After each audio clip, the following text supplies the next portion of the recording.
Good afternoon বন্ধুরা, জয়গুরু। আহ, হঠাৎ ইচ্ছা হলো এরকম একটা ভিডিও বানাই, মানে এরকম একটা জায়গায় বসে। কারণ আমাকে অনেকে বলেছিল যে সোলো ট্রিপ করতে যাচ্ছিস, সোলো ট্রিপ করে কি করবি, বোর হয়ে যাবি না?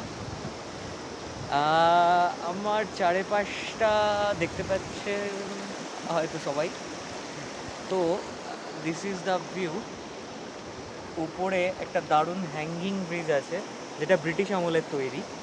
তো সেখানে বসে একটা বিয়ারের ক্যান হাতে নিয়ে একটা সিগারেট ফুঁকতে ফুঁকতে নেচারের সাথে কথা বলতে বলতে যেই মজা, যেই আনন্দ, সেটা পৃথিবীতে একলা থেকে কোথাও নেই।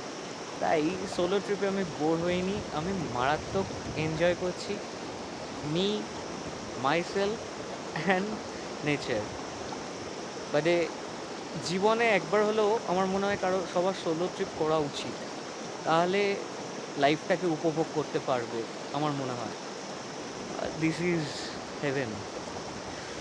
মানে বলে বোঝাতে পারবো না যে কী মজা হচ্ছে, কী আনন্দ হচ্ছে। Just look at the view. অসাধারণ লাগছে। জয় গুরু।